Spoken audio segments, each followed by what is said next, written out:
La citoyenneté au service du développement de notre nation reste incontestablement le credo de votre télévision de proximité, Cherifla Télévision. Bonsoir mesdames et messieurs, bienvenue sur ce plateau. Aujourd'hui, nous avons l'immense plaisir de recevoir une autre personnalité politique de la scène malienne. Ici présent, monsieur Jean-Marie Idrissa Sangaré. Bonjour. Bonjour. Comment allez-vous? Très bien, merci. On vous souhaite d'ores et déjà la bienvenue sur ce plateau. Merci à Cherifla TV et à l'ensemble de vos téléspectateurs. Merci d'être venu jusqu'ici dans nos studios de production depuis Moribabou. Alors, dans cette émission, nous commençons déjà par vous présenter. Qui est l'invité? Qu'est-ce qu'il a fait? Et nous avons concocté un petit quelque chose et que nous proposons tout de suite aux téléspectateurs. Vidéo. Né le 31 mars 1965 à Bamako, Jean-Marie Idrissa Sangaré a effectué ses études primaires et secondaires respectivement à l'école Liberté, à l'école Mamadou Konaté, à l'école Prosper Camara, à l'école de la cathédrale, puis au lycée Askia Mohamed avant d'aller en Côte d'Ivoire pour y passer son bac au lycée classique d'Abidjan en 1984. Il passera 2 ans entre 1984 et 1986 à l'école normale supérieure de technologie à Dakar au Sénégal avant de s'inscrire à l'université de Québec de 1987 à 1989. Ses études y sont sanctionnées par un diplôme d'ingénieur en génie électrique. Pendant 2 ans, de 1996 à 1998, il dirige l'exploitation du réseau d'électricité de Bamako avant de devenir le directeur de la distribution d'électricité d'EDM SA entre 1998 et 2007. Avant d'entrer au gouvernement du président Ibrahim Boubacar Keïta en 2013, il était consultant et gestionnaire d'entreprises dans le secteur de l'énergie électrique. Jean-Marie Sangaré est le président et candidat investi du parti Jama à l'élection présidentielle de juillet prochain. Monsieur Sangaré est marié et père de 3 enfants. Il parle plusieurs langues dont le bamanankan, le français, l'anglais. Voilà, retour sur ce plateau avec notre invité du jour, monsieur Sangaré, encore une fois. Bienvenue sur ce plateau. Est-ce qu'il y a quelque chose à rajouter dans ce portrait? Oui, parfait. Il est bref, mais il est parfait. Ça va? Ça va, il va très bien. Ok. Alors, on a vu justement dans cette vidéo que vous êtes le président du parti Jama, littéralement peuple en Bamanakan. À l'origine, c'était une association apolitique. Comment s'est-elle muée en parti politique, Jama? En fait, ce jeune parti a une petite histoire. Je vais la rappeler brièvement. En 2012, après les événements de 2012, sanctionnés par le coup d'État, la junte, nous nous sommes retrouvés avec beaucoup de jeunes. Il y en a certains qui s'étaient investis déjà dans la politique, il y en a d'autres dans les mouvements associatifs, mais la plupart d'entre nous en étaient à leur première expérience politique. Et nous avons travaillé sur un projet commun qui a donné naissance au parti CAP, Convergence d'Action pour le Peuple. Mais le CAP n'a pas résisté aux appels de la politique. Et personnellement, j'ai été touché par le président de la République, qui était candidat, Ibrahim Boubacar Keïta. Il m'avait demandé de participer à sa campagne. Et nous venons d'obtenir le récépissé du CAP. J'en ai fait part à mes jeunes camarades et mon premier vice-président en son temps, c'était Racine Thiam, avait souhaité participer à l'élection présidentielle. On l'a vu. Et en ce moment, donc, nous avons certains des amis et les camarades avons décidé de laisser le parti parce que Racine voulait coûte que coûte aller aux élections. Et nous avons créé l'association Jama pour aider le candidat Ibrahim Boubacar Keïta dans sa campagne. Mais comme il y avait un projet politique derrière, une fois la campagne terminée, moi j'ai été nommé au gouvernement comme ministre de la Communication et des Nouvelles Technologies et de l'Information. On va y venir largement. Voilà, mais il était important de poursuivre notre action dans une structure organisée. Et donc nous avons décidé de transformer l'association Jama en parti politique à l'orée des élections législatives pour permettre à certains de nos camarades de se présenter à l'élection législative. Voilà un peu l'histoire, comment ça s'est passé. Voilà, assez intéressant, M. Sangaré. Vous avez justement, dans cet ordre d'idées, rejoint la majorité présidentielle lors des élections de 2013, n'est-ce pas, pour obtenir par la suite un portefeuille ministériel, vous venez de le dire, celui de la communication et des nouvelles technologies sous le gouvernement de Tatamli. Expérience de courte durée quand même. Hein. Alors, pouvons-nous connaître ici sur ce plateau les vraies raisons de votre départ du gouvernement, du premier gouvernement d'Ibeka? Je n'en connais pas les raisons réelles. On parle beaucoup de raisons supposées, mais je n'ai pas eu l'occasion d'en discuter avec les premières autorités du pays. Mais qu'à cela ne tienne. Vous l'avez dit, l'expérience a été brève, mais très très riche en enseignement. Parce que, alors, vous avez rappelé mon parcours. Oui. Comme beaucoup de cadres dans ce pays, on a du mal à s'investir en politique. Et s'investir en politique, créer un parti politique, participer aux élections du pays et participer à l'action gouvernementale, ça change la façon de voir les choses. Et on sait à l'interne comment les choses se passent, comment les décisions sont réfléchies et comment les décisions sont prises. Et à partir de ce moment-là, je pense que ça permet de grandir. Ça permet de grandir et aussi bien l'appareil grandit et la personne même qui s'investit dans l'action publique grandit. On change sa façon de voir et de percevoir les choses. Maintenant, vous savez, on vous appelle dans un gouvernement, on dit la mission est terminée, eh bien la mission est terminée. Mais je crois qu'au Mali, on n'a pas l'habitude d'expliquer aux gens pourquoi ils partent. Bon, j'imagine qu'il y a beaucoup d'autres collègues, anciens ministres qui ont dû donner leur explication là-dessus. La plupart des gens apprennent comme ça, qui ne sont plus dans le gouvernement. Mais nous, on est sortis du gouvernement à la faveur de la démission de Omar Tatamli. J'en ai pas tiré d'amertume en tant que tel, parce que professionnellement, j'ai appris quelque chose. J'ai appris quelque chose, j'ai apporté, mais j'ai appris beaucoup. Je me suis rendu compte que dans ce pays, contrairement à l'idée qu'on a de l'administration publique, il y a des gens extrêmement brillants. Des cadres extrêmement brillants, des cadres moyens, qui, au jour le jour, travaillent à ce que ce pays s'en sorte. Mais le travail est mal perçu. Et ça peut faire l'objet d'une analyse plus tardivement. Vous avez passé combien de mois au département de la communication? On peut rappeler juste à nos télévisions. 8 mois. Voilà, 8 mois exactement. On est à l'entrée en septembre 2013 et puis en fin avril, début mai, la mission est terminée. Et vous aviez été le directeur adjoint de campagne du président Ibeka. Est-ce une façon orthodoxe de vous remercier en 8 mois?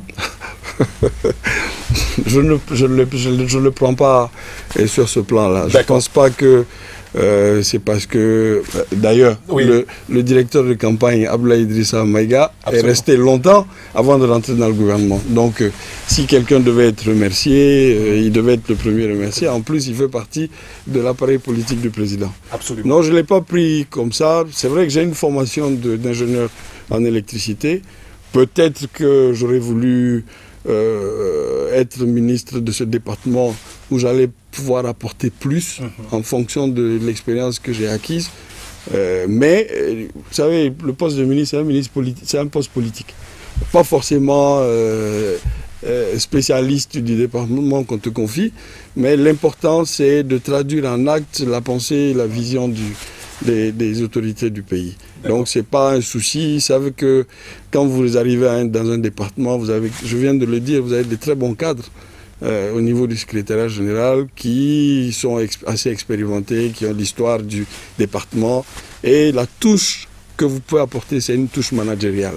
Essayer de mettre en confiance l'ensemble des équipes pour qu'ils donnent le meilleur d'eux-mêmes.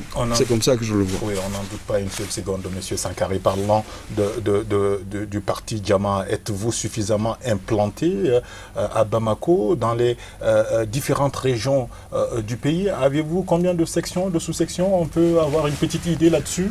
Vous savez, le travail politique est dur, très très dur. Et nous n'avons pas fait le choix de la facilité. On a des jeunes cadres dynamiques, la plupart venant du secteur privé. Nous aurions pu adhérer les partis issus de 91, Nous n'avons pas fait ce choix. La dureté de la pratique politique, nous voulons l'acquérir par la force du travail. Vous avez parlé d'implantation, c'est pas facile. Surtout quand on n'a pas les moyens. J'entends les moyens financiers pour faire le travail politique. Donc nous avançons avec nos moyens. Nous avançons avec nos capacités, mais avec conviction. Donc nous avons commencé cette expérience en 2013. Immédiatement, je l'ai dit à l'entame de mes propos, nous avons participé à l'élection législative, quelques mois après avoir obtenu le récépissé du parti, notamment dans 5 communes du district de Bamako, dans le cercle de Nara et le cercle de Koutchala.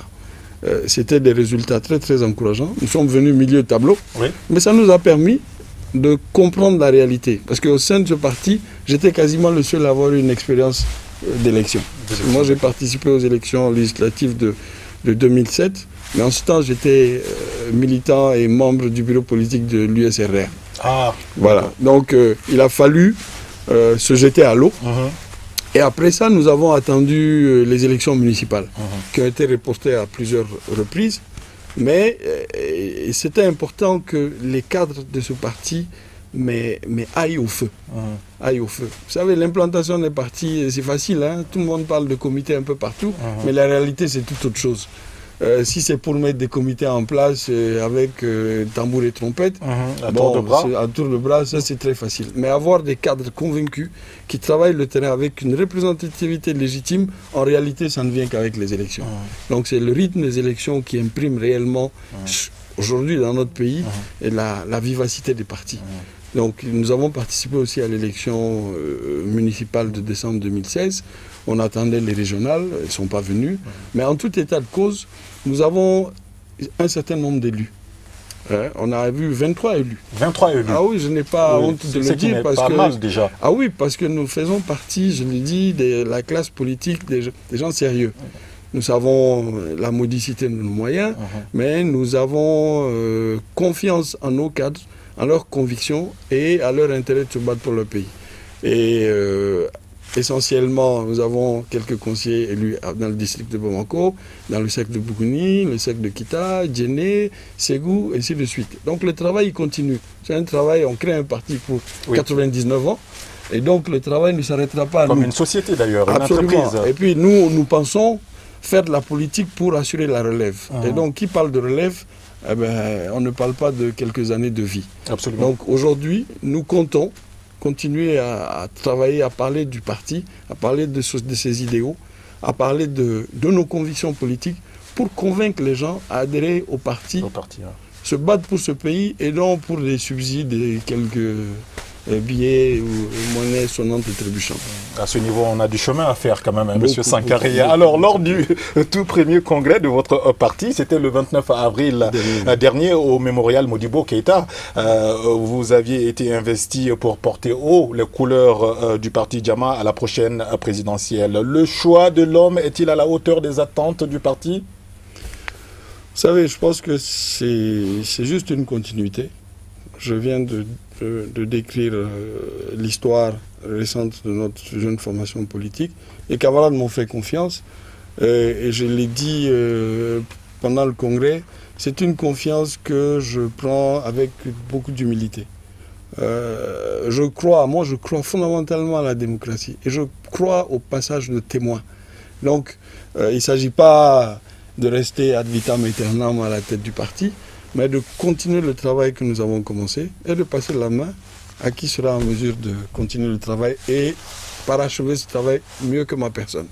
Donc c'est une confiance renouvelée que j'apprécie et que je compte continuer à donner de moi-même pour que ce parti puisse aller de l'avant. D'accord. Vous affirmez ne plus être ni de la CMP, c'est-à-dire la convention de la majorité présidentielle, ni de l'opposition. Pourtant, vous êtes au sein d'une plateforme regroupant des ténors de la classe politique malienne. Alors, que devons-nous comprendre dans votre positionnement, si j'ose dire? Non, vous savez, même le fait de participer aux travaux de la plateforme, ça a créé quelques remous au sein de ma formation politique parce que les gens ne comprenaient pas très bien. Vous savez, la situation dans notre pays, la situation politique, elle n'est pas facile.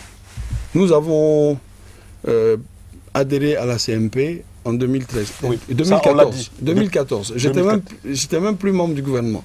D'accord. Parce que quand on fait de la politique, il faut être constant. J'ai dit qu'il y avait un contrat moral entre nous et le président Ibrahim Boubacar Keïta. Nous ne sommes pas membres du RPM. Nous avons fait le choix de créer notre parti. Mais ce n'est pas parce que je ne faisais pas partie du gouvernement qu'on allait mettre fin à cette collaboration. Nous avons continué.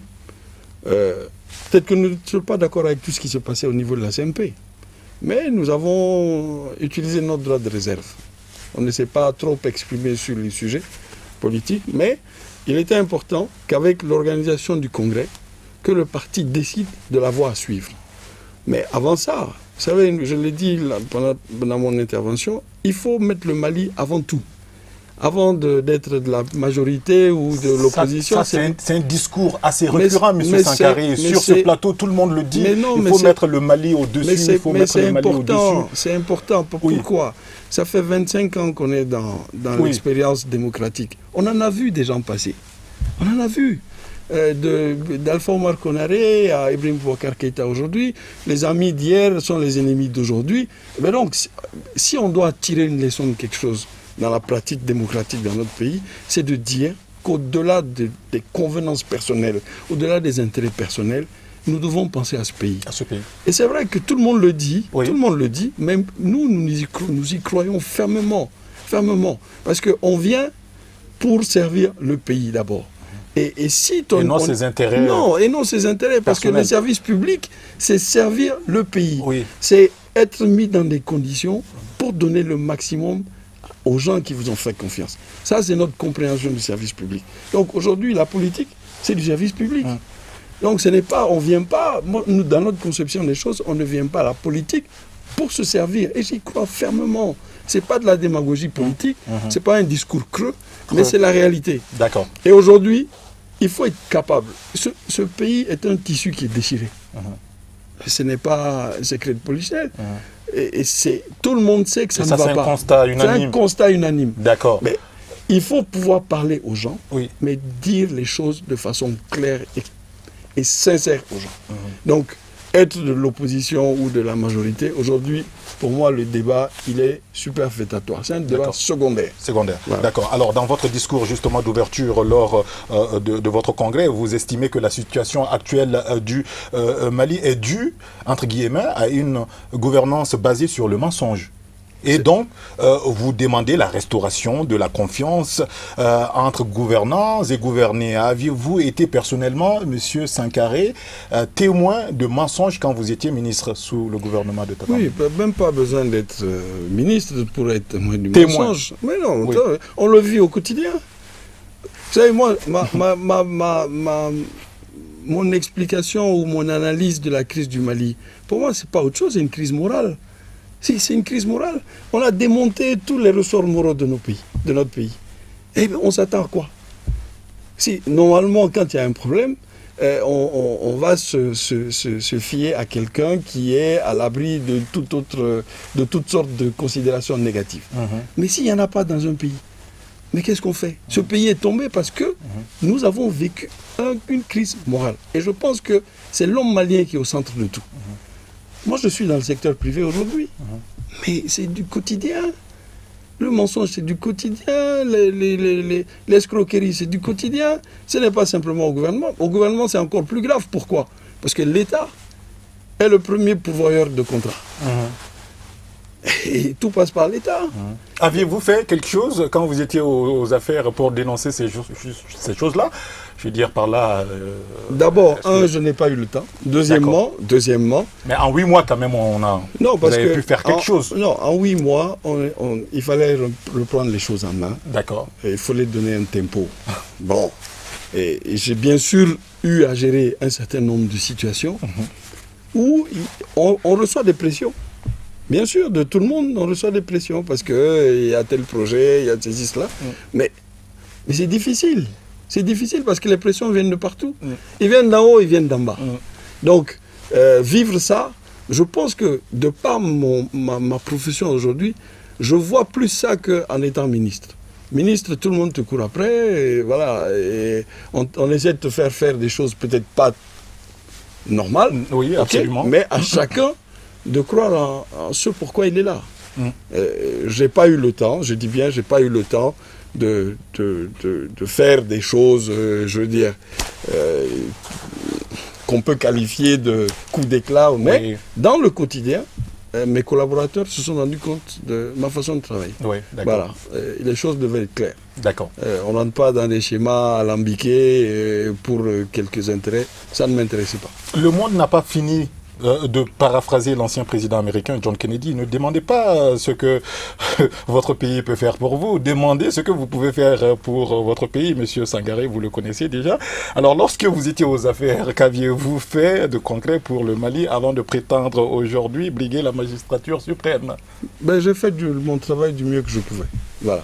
Je pense que c'est déjà beaucoup, parce que ce pourquoi on m'a nommé ministre, c'était de m'occuper du département, de faire évoluer les dossiers qui étaient en souffrance, les mener de la meilleure manière possible.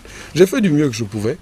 Et je pense que, je vous l'ai dit aussi, ça me conforte dans l'idée. Le fait d'avoir participé à cette activité gouvernementale, ça m'a donné beaucoup d'espoir. Contrairement à ce que les gens pensent. Je pense qu'on peut s'en sortir. Par du travail, rien que du travail. Et le sérieux. Ce que j'ai vu dans le département comment les dossiers se traitaient, pourquoi il y avait de la lenteur, pourquoi ça ne se décidait pas. Ben, si tu n'es pas ministre, tu ne peux pas le savoir. Mais je l'ai su et peut-être que j'ai apporté une petite touche de privé pour plus d'efficacité. Vous voyez, par exemple, dans les départements, en tout cas le département que j'ai dirigé, les gens fonctionnent en cloison. Tous les conseillers sont dans leur bureau fermé, chacun gère son dossier, personne n'est au courant de ce que l'autre fait. Je dis non, ça ne marche pas. On est un département, il y a un secrétariat général, il y a des conseillers. Nous devons échanger les informations pour une meilleure efficacité. On dira que c'est une efficacité d'entreprise, mais c'est tout à fait normal. Il faut abattre les cloisons, que chacun prenne la mesure de l'engagement de l'équipe et que les choses aillent du mieux possible. Et aujourd'hui, moi, contrairement, je dis bien, contrairement à beaucoup de gens, je ne suis pas amer par rapport à cette expérience. C'est cette expérience plutôt qui m'a permis de croire que c'est possible de faire quelque chose pour ce pays. Et une des raisons fondamentales pour que je m'engage à participer à l'élection présidentielle, participer au débat. Évoquer nos solutions, proposer nos solutions. Proposer une solution, peut-être même des solutions, on le saura d'ici la fin de cette émission. Je veux dire, vous êtes de la commune 2, n'est-ce pas, si je ne m'abuse? Alors, au-delà de cette fonction ministérielle, en tant que bon citoyen, M. Sangaré, qu'aviez-vous fait? Est-ce que les populations, les habitants de la commune 2 ont ressenti des bonnes actions de votre part? Peut-être qu'il faudrait le meilleur porte-parole, ce serait certainement les populations de la commune 2, mais je vais juste toucher mot de mon implication au sein de la commune. Ça nous intéresse? Oui, parce que après mon expérience de la participation au parti USRDA, j'avoue que j'ai pris un peu de recul par rapport à la politique. Je ne rentrerai pas dans les détails, mais j'ai pensé... On veut connaître les détails. Oui, non, ce n'est pas des détails très intéressants. J'ai mis en place une association qui s'appelle Sikida Kanu pour permettre à mes grands frères, mes grandes sœurs, mes petits frères, de participer à une action commune. Parce que quand vous faites la campagne, c'est ce qu'on vous demande, qu'est-ce que vous avez fait, qu'est-ce que vous n'avez pas fait. Bon, ça c'est un discours récurrent dans la campagne. Récurrent, oui, absolument. Et j'ai mis en place cette association en demandant à chacun d'apporter ce qu'il pouvait apporter. Et que dans une communauté, il n'y a pas que l'argent. Il y a les idées, il y a les bras, il y a l'énergie. Et donc, si on se mettait ensemble, de faire des choses pour cette commune, et pour les élections d'après, ce serait peut-être plus facile. Ce serait à notre crédit. Donc nous avons entamé des actions de viabilisation. Par exemple, mettre de l'éclairage public. Voilà, c'est un mis de exemple. L'éclairage public dans 9 quartiers de la commune 2. 9 quartiers. 1 kilomètre de rue dans chaque quartier. Voilà. C'est pas donné. Ça, c'est déjà... Ça a changé la vie des gens. Ça a changé leur vie, mais totalement, de but en blanc. Aussi bien qualité de vie que même sur le plan économique. Parce que les gens allaient avec la lumière, les gens ont continué à vendre un peu plus tard dans la nuit, et les gens vivaient plus dehors, et ils avaient moins peur. Parce que la commune 2, c'est un quartier, en tout cas, emprunt à l'insécurité, comme beaucoup de quartiers, beaucoup de communes dans notre district. Et nous avons aussi fait des actions en direction de l'éducation, l'école primaire. Nous faisons partie de la génération des gens qui ont vu l'école primaire autre que celui qu'on voit aujourd'hui. L'école Samba Diawara à Kinzambougou, l'école de Nyarela, l'école de Médine, ainsi de suite. Et nous avons aussi engagé des actions, par exemple pour le don de sang. Oui. Il y a le don de sang, la banque de sang, oui, le Centre national de transfusion sanguine se trouve à Kinzambougou, oui. en commune 2. En commune 2, oui. Et pour ceux qui n'avaient pas d'argent à donner à l'association, mais qui avaient eu la chance, qui ont la chance d'être en bonne santé, eh bien, le don de sang, eh bien, c'est une activité phare. C'était une activité phare de notre association. Nous avons dit aux gens, on avait des statistiques du CNTS, ils nous disaient que 30% des femmes qui décédaient en couche est décédée par manque de sang, hémorragie et manque de sang. Donc c'était une activité qu'on a voulu fidéliser et puis intéresser les gens.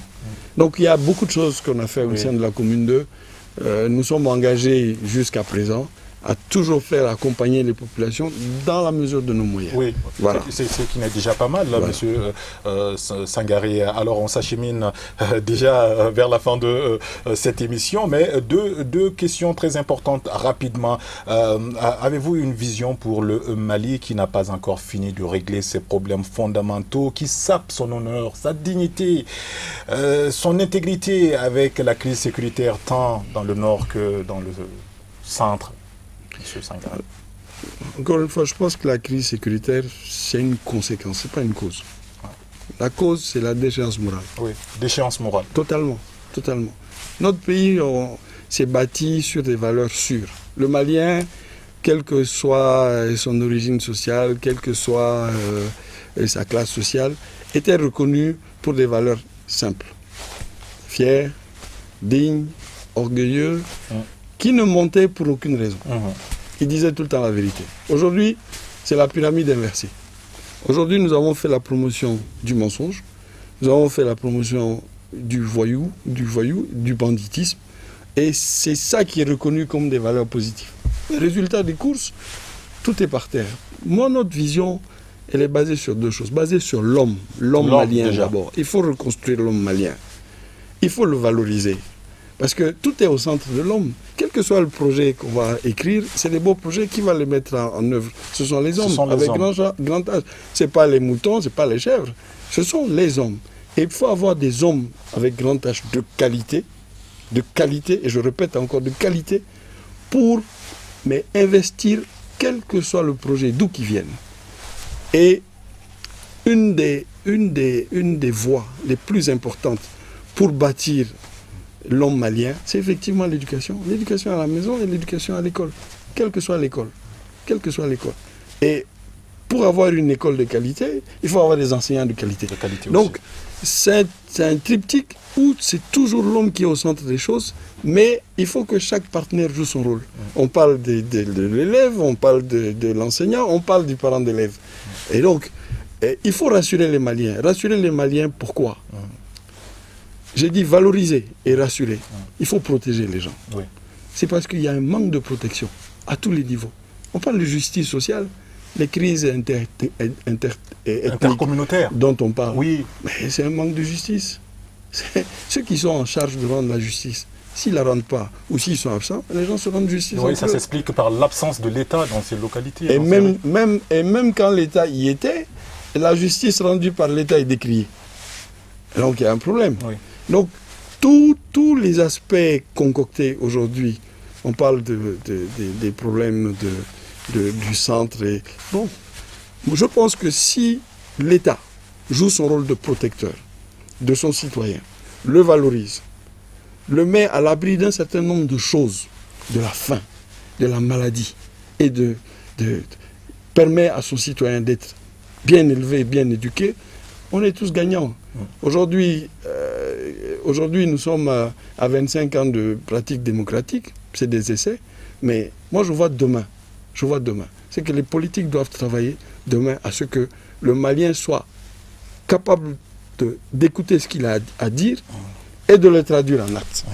Et que le Malien s'intéresse à la politique pour la meilleure des causes qui est la défense de la patrie nationale. D'accord. Monsieur Sangaré, comme je l'ai dit, l'émission s'achemine vers la fin, mais rapidement, on sait que le président Ibeka se dirige inéluctablement vers une deuxième candidature. Seriez-vous encore prêt à donner des consignes de vote en sa faveur, comme en 2013, ou aspiriez-vous plutôt à une véritable alternance avant de clore cette émission? Oui, l'analyse est simple, hein. Qu'on soit de la majorité ou de l'opposition, ce qui est clair, ce qu'on entend, le discours qu'on entend, c'est de l'alternance. On veut du changement. Mais moi, j'ai dit aux politiques avec qui j'ai eu le temps de discuter, c'est que quel est le contenu de l'alternance? Quel est le contenu? Il n'y a pas de contenu. Parce que si, comme mon ami Mara aime à le dire, si c'est pour remplacer Euro par Samba, X par Y, bon, on ne change rien du tout.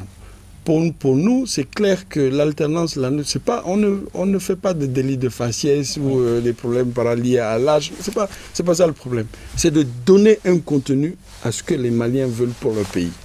Si les changements il doit avoir, ce changement doit avoir valeur de référendum.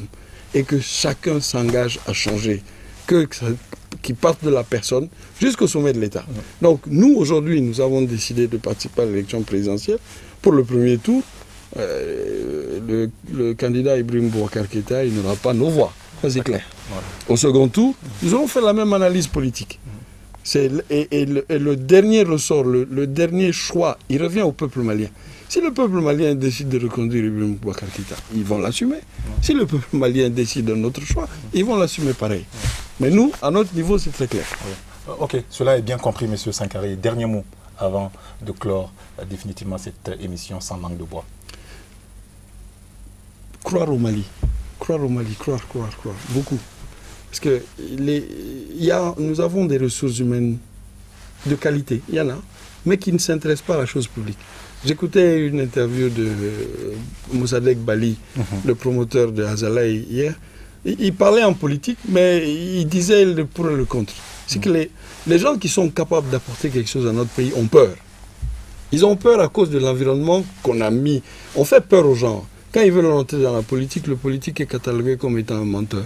Ça, on l'a dit. Hein, sur ce plateau, voilà, comme étant quelqu'un de pas sérieux. Pas sérieux, on l'a dit. Et je le dis, quand vous voulez confier les destinées de votre pays à quelqu'un, que vous-même vous traitez de menteur et de sérieux, il y a un problème là. Il y a un problème qu'il faut régler. Donc aujourd'hui, moi je pense qu'il faut croire que les Maliens acceptent de s'investir, malgré la dureté de l'activité politique. C'est vrai, mais tout n'est pas dit de son vivant. Hein, il y a des choses qu'on fait, qu'on laisse, et à la postérité d'en juger. Et je pense que ce soit à l'intérieur de ce pays-là et que ce soit à l'extérieur, dans la diaspora, nous avons des hommes et des femmes de qualité qui sont capables de faire en sorte que ce pays puisse s'en sortir. Mais la base, c'est l'espérance. Moi, je ne suis pas quelqu'un de pessimiste de nature. Je crois qu'en travaillant, en unissant nos efforts, mais sur la base de la vérité, nous sommes capables de faire quelque chose de grand pour ce pays. Merci infiniment d'être passé nous voir sur ce plateau, monsieur Sangaré, et on vous souhaite une très bonne chance. Merci. Et un très bon courage aussi. Merci. Il en faut. Voilà, chers téléspectateurs, ainsi se referme cette émission sans langue de bois qui avait comme invité monsieur Jean-Marie Idrissa Sangaré, président et candidat investi du parti Diamant. On se retrouve le dimanche prochain, Inch'Allah, avec certainement une autre personnalité politique. À très bientôt. Merci. Merci.